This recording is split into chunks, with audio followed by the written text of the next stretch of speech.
This is a day I've been looking forward to for 2.5 years.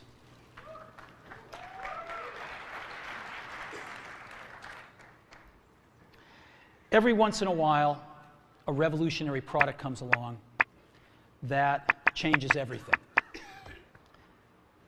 And Apple has been, well, first of all, one's very fortunate if you get to work on just one of these in your career. Apple's been very fortunate. It's been able to introduce a few of these into the world. In 1984, we introduced the Macintosh. It didn't just change Apple, it changed the whole computer industry.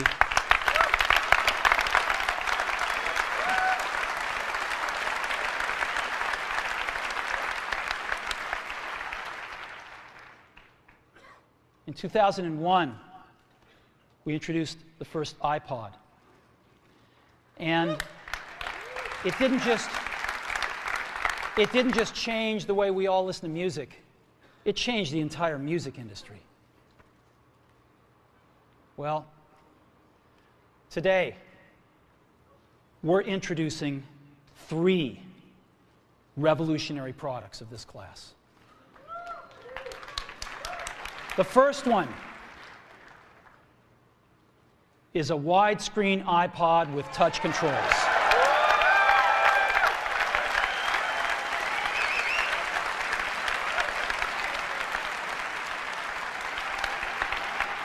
The second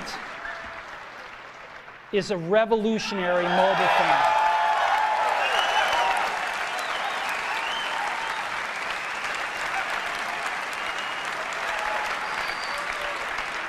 And the third is a breakthrough internet communications device. So, 3 things: a widescreen iPod with touch controls, a revolutionary mobile phone, and a breakthrough internet communications device. An iPod, a phone, and an internet communicator. An iPod, a phone. Are you getting it? These are not 3 separate devices. This is one device. And we are calling it iPhone. Today, Apple is going to reinvent the phone. And here it is.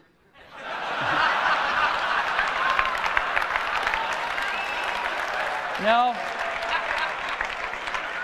Actually, here it is, but we're going to leave it there for now. So,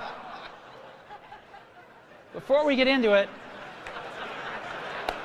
let me talk about a category of things. The most advanced phones are called smartphones, so they say. And they typically combine a phone plus some email capability, plus they say it's the internet, sort of the baby internet, into one device, and they all have these plastic little keyboards on them.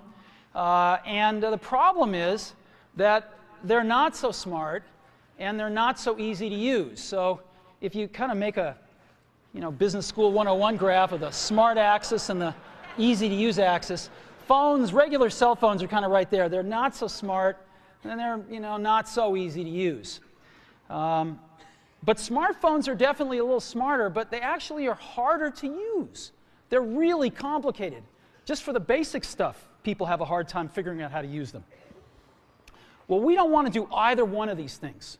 What we want to do is make a leapfrog product that is way smarter than any mobile device has ever been and super easy to use. This is what iPhone is.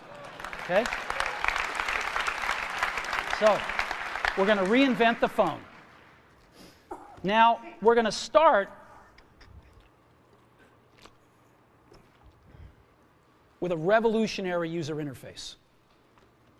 Is the result of years of research and development.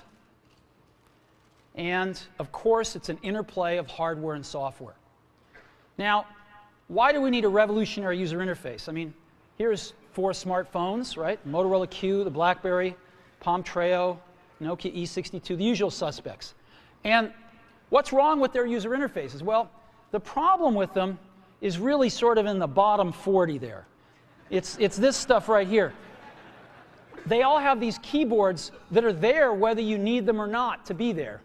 And they all have these control buttons that are fixed in plastic and are the same for every application. Well, every application wants a slightly different user interface, a slightly optimized set of buttons just for it.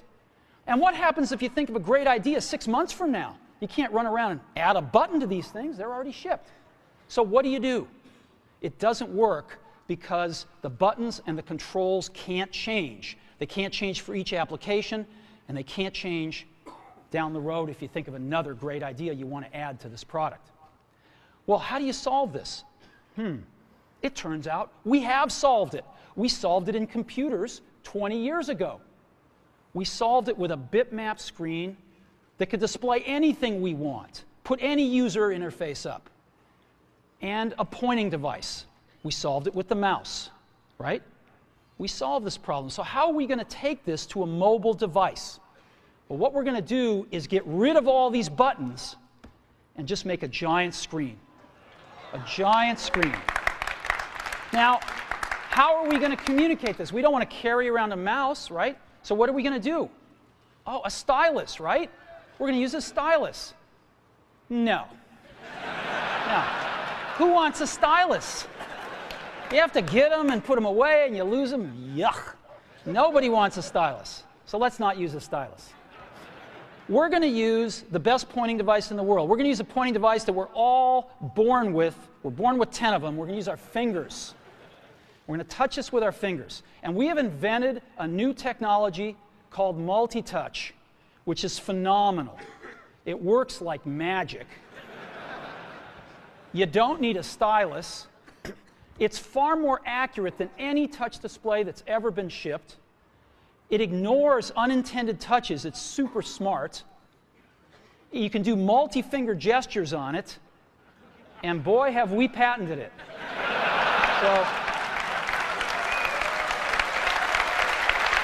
So, we've been very lucky to have brought a few revolutionary user interfaces to the market in our time. First was the mouse. The second was the click wheel. And now we're going to bring multi-touch to the market. And each of these revolutionary user interfaces has made possible a revolutionary product. The Mac, the iPod, and now the iPhone. So, a revolutionary user interface. We're going to build on top of that with software. Now, software on mobile phones is like baby software. It's not so powerful. And today, we're going to show you a software breakthrough. Software that's at least 5 years ahead of what's on any other phone. Now, how do we do this? Well, we start with a strong foundation.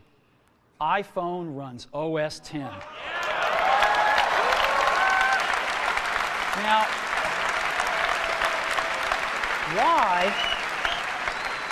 why would we want to run such a sophisticated operating system on a mobile device? Well, because it's got everything we need. It's got multitasking. It's got the best networking. It already knows how to power manage. We've been doing this on mobile computers for years. It's got awesome security. And to write apps, it's got everything from Cocoa and the graphics, and it's got core animation built in, and it's got the audio and video that OS X is famous for. It's got all the stuff we want, and it's built right in to iPhone. And that has let us create desktop-class applications and networking, right? Not the crippled stuff that you find on most phones. This is real desktop-class applications. Now, you know, one of the pioneers of our industry, Alan Kay, has had a lot of great quotes throughout the years. And I ran across one of them recently that explains how we look at this, explains why we go about doing things the way we do, because we love software. And here's the quote: people who are really serious about software should make their own hardware. You know? Alan said this 30 years ago, and this is how we feel about it. And so we're bringing breakthrough software to a mobile device for the first time. It's 5 years ahead of anything on any other phone. The second thing we're doing is we're learning from the iPod, syncing with iTunes. You know, we're going to ship our 100 millionth iPod this year, and that's tens of millions of people that know how to sync these devices with their PCs or Mac and sync all of their media right onto their iPod, right? So you just drop your iPod in, and it automatically syncs. You're going to do the same thing with iPhone. It automatically syncs to your PC or Mac right through iTunes. And iTunes is going to sync all your media onto your iPhone, your music, your audiobooks, podcasts, movies, TV shows, music videos, but it also syncs a ton of data. Your contacts, your calendars, and your photos, which you can get on your iPod today, your notes, your bookmarks from your web browser, your email accounts, your whole email setup, all that stuff can be moved over to iPhone completely automatically. It's really nice. And we do it through iTunes. Again, you go to iTunes and you set it up, just like you'd set up an iPod or an Apple TV. And you set up what you want synced to your iPhone. And it's just like an iPod. Charge and sync. So sync with iTunes. Third thing I want to talk about a little is design. We've designed something wonderful for your hand. Just wonderful. And this is what it looks like. It's got a 3.5-inch screen on it. It's really big. And it's the highest resolution screen we've ever shipped. It's 160 pixels per inch. Highest we've ever shipped. It's gorgeous. And on the front, there's only one button down there. We call it the home button. It takes you home from wherever you are. And that's it. Let's take a look at the side. It's really thin. It's thinner than any smartphone out there at 11.6 millimeters. Thinner than the Q, thinner than the Blackjack, thinner than all of them. It's really nice. And we got some controls on the side. We got a little switch for ring and silent. We've got a volume up and down control. Let's look at the back. On the back, the biggest thing of note is we got a 2-megapixel camera built right in. The other side, and we're back on the front. So let's take a look at the top now. We've got a headset jack, 3.5 millimeter. All your iPod headphones fit right in. We've got a little tray for your SIM card. And we've got one switch for sleep and wake. Just push it to go to sleep, push it to wake up. Let's take a look at the bottom. We've got a speaker, we've got a microphone, and we've got our 30-pin iPod connector. So that's the bottom. Now, we've also got some stuff you can't see. We've got 3 really advanced sensors built into this phone. The first one is a proximity sensor. It senses when physical objects get close. So when you bring iPhone up to your ear to take a phone call, it turns off the display and it turns off the touch sensor instantly. Well, why do you want to do that? Well, 1, to save battery, but 2, so you don't get spurious inputs from your face into the touchscreen. Just automatically turns them off, take it away, boom, it's back on. So it's got a proximity sensor built in. It's got an ambient light sensor as well. We sense the ambient lighting conditions and adjust the brightness of the display to match the ambient lighting conditions. Again, better user experience, saves power. And the third thing we've got is an accelerometer, so that we can tell when you switch from portrait to landscape.